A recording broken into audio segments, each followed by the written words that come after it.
Hey guys, welcome back to my channel. So it took me a couple of days, okay, to calm down and make peace with what just happened. So you guys saw the title. I'm just gonna go straight to the point. My cousin passed away. In the recent videos, I kind of mentioned her here and there, but I never showed you guys what she looks like and all of these things. And so when I came, where do I even start with the story?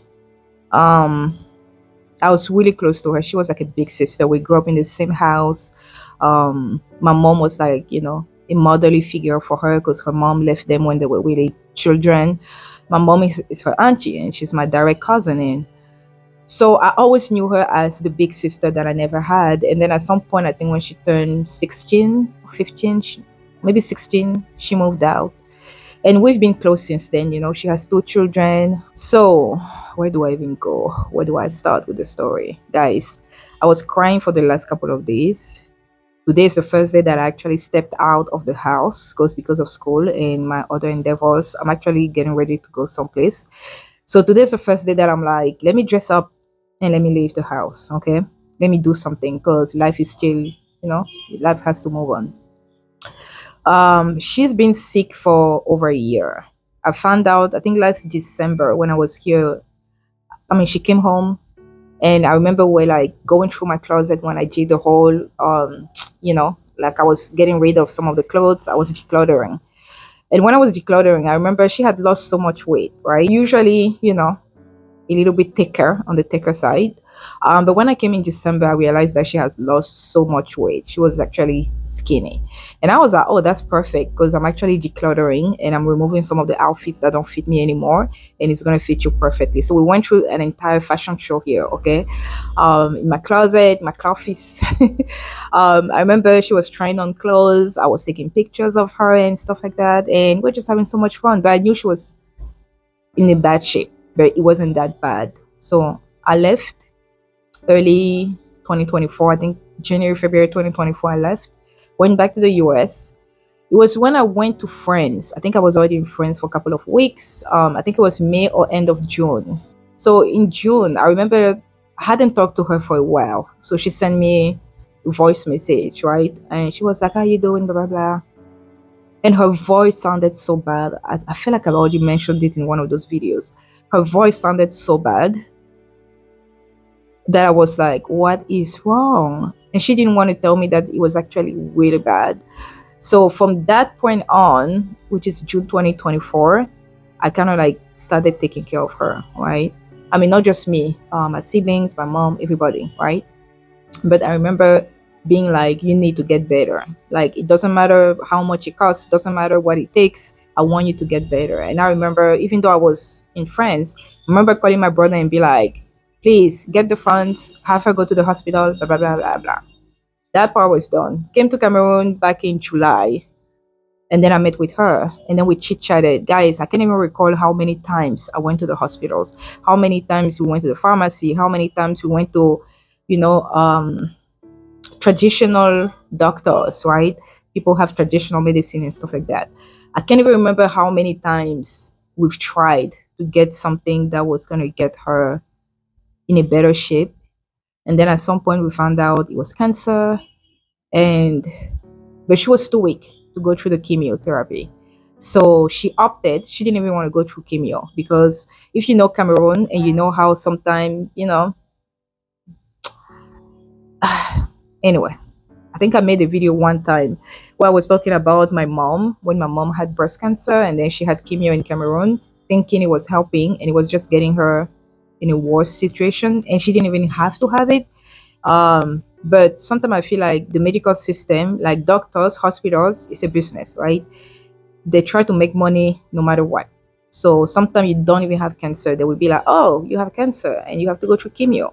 And there are many cases like that where people pass away, the body couldn't, go through chemo.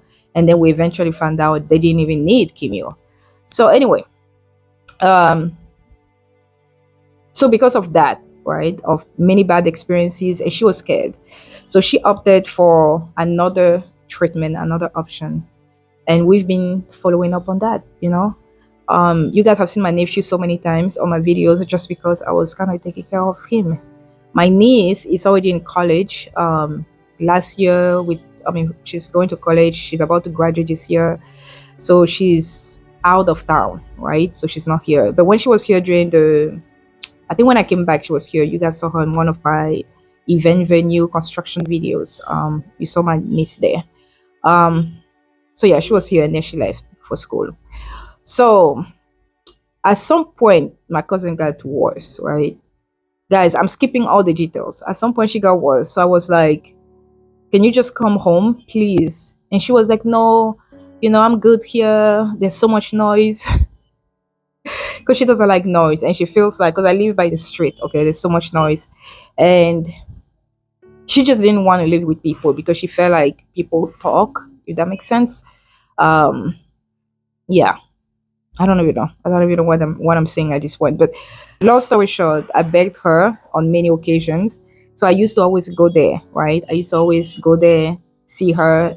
And then at some point I was like, this is not working. Can you please come, even though you're coming for the holidays?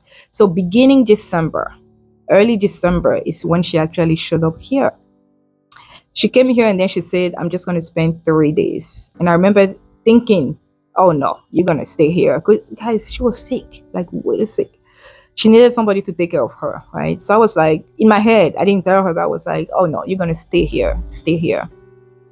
So eventually, 3 days became 2 weeks, 2 weeks became forever, right? So she came beginning December and she passed away a couple days ago.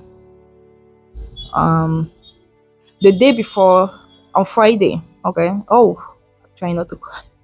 I hate it when I watch people videos and then they cry. Anyway, on Friday, I was vlogging. On Friday, I was vlogging, right? I went to school, I had a meeting with my staff, and then I went straight to the store, right? Because I wanted to buy some liquidy type of food, like juices and soups and things like that, right? Because she couldn't chew anymore. She was getting weaker and weaker. She couldn't chew anymore. So in the morning, oh my God, I've cried so much. In the morning, when I was leaving, I had a boo boo, a yellow boo boo, that Friday. And then I went to her bedroom and then I was like, oh, I'm going to go shopping for you, blah, blah, blah. Because when somebody is that sick, you try so hard to be joyful next to them so that they won't feel like you sad for them. So I remember I went to her bedroom and then I was telling her how I'm going to go shopping for her, blah, blah, blah. And then she held, like somebody is holding you like this. So she held my dress, like, on my belly area because she was sitting on her bed. So she held my dress and she didn't want to let go of it. And she wanted to say something, but she could barely speak, right? So I was like, what are you saying? What are you saying? So the whole time I'm trying to understand what she's saying. And then at some point I heard, can you pick up those bottles? Because she had a mineral water. So she was like, she wanted me to put that in the fridge because she wanted to drink cold water. So I was like, okay. So I grabbed one bottle. I was like, I'm just gonna put one. I put the bottle of water in the fridge. And then I left. I had a meeting at school and then I went shopping. Came back around in the evening, came back around 6, 7 p.m. And then when I looked at her, that was the first time, guys. That was the first time that I looked at her and I was like, OMG.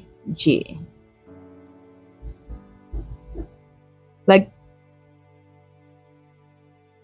everything, everything that you thought. I thought she was a strong woman. She was an independent woman, right? And at that moment, I realized that, oh my God, she could not speak. She was so weak. And she was downstairs. So she was sitting on a chair because she couldn't, because my mom was here. My mom took care of her when I wasn't there. So I came back. My mom was like, oh, I'm going to go eat some food. And then I told my cousin, I was like, I'm going to take you upstairs, okay? I'm going to take you to your bedroom. I'm going to take you upstairs. So I held her. And as I was carrying her, I felt like she had no strength. She could not. She just could not. And then I put her down, and I was like, I called my mom. I said, "You need to come here. You need to come here." I called my cousin, wherever he was, don't even know. Called him. I was like, "Please, you need to show up here." And the three of us, because her bedroom is upstairs, my bedroom is upstairs. There's another extra bedroom downstairs. So I basically told my cousin to go upstairs, get her mattress, and then put it on that spare bedroom, right? So that's what he did. He brought the mattress down. We put it there, and then we put her on the mattress. But she had no strength to go upstairs, and I wasn't gonna try, right? And then in my head, I'm like, okay, in the morning we're gonna go to the hospital and blah blah blah because she needs, nutrients. She needs to eat. She needs food.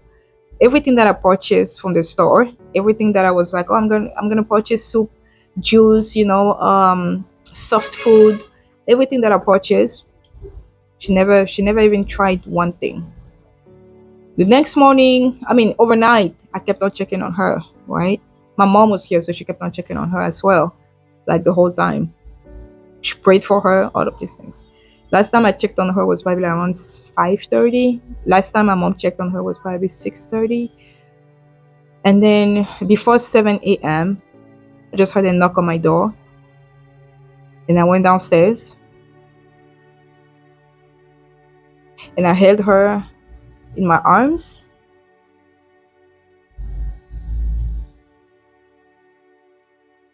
And it's been a couple of days, but it's like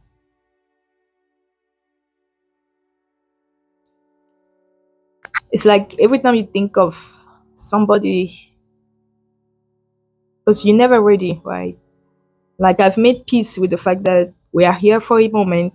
We're all gonna be gone at some point. I know that. I've lost some people before, but I've never once in my life had somebody under my roof, under my care, who passed away. That was a hard pill to swallow. I just started thinking about her last days, what I could have done better. Not for her to stay alive, because when it's your day, it's your day, I believe that.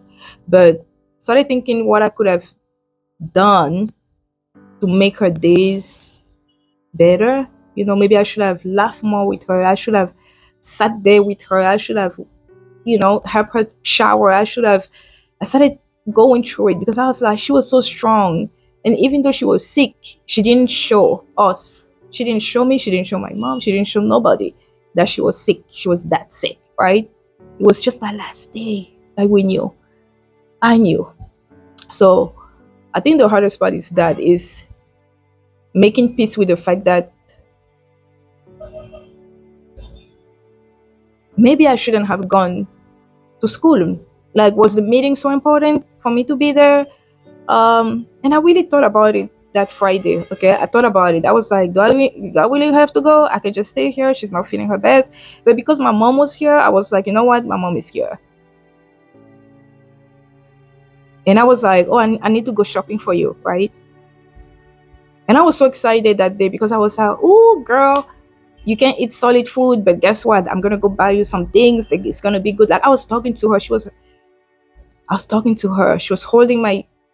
I was talking to her. She could barely respond because at that point she couldn't speak much. But I was like, she's gonna get better. That being said, um, the hardest part after that was breaking the news to my niece and my nephew.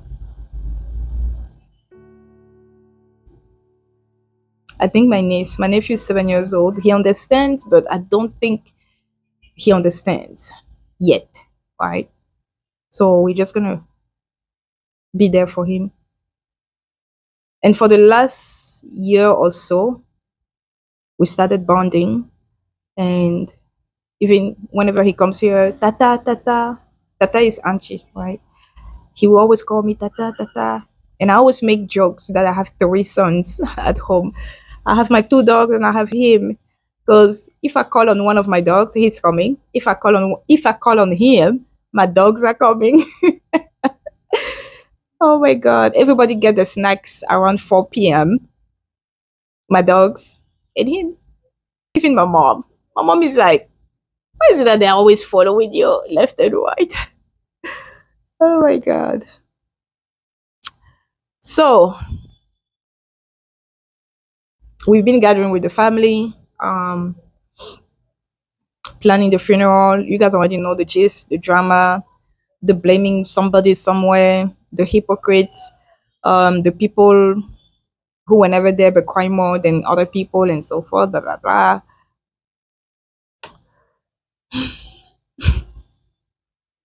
There are other meetings scheduled. There's another one tomorrow, and then yeah, we're just gonna go from there. Plan everything.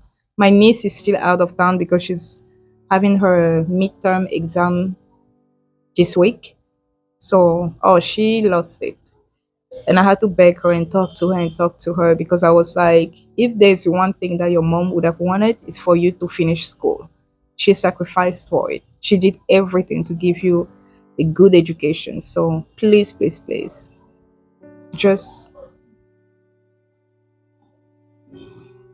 so if you have people close to you, keep on loving them. Tell them that you love them because sometimes we feel like we're gonna have tomorrow to tell people that we love them. We're gonna have tomorrow. Um, to spend time with people that we love, and sometimes we don't. You will never know when somebody is gonna be the last day. And I think that night, for me to check on her several times, I think somehow I kind of sensed it. So my best friend told me, don't regret anything because you've done everything you could have done. Because I kept on thinking to myself, like, maybe I should have, I could have, I would have. But eventually it is what it is. I did the best that I could have. And I'm just happy that she was here. That's all I'm happy about. Because I'd rather her be here than pass at home alone. Nobody would have known. So, anyway, that being said, I have life goes on. Now I have my nephew and my niece to care for.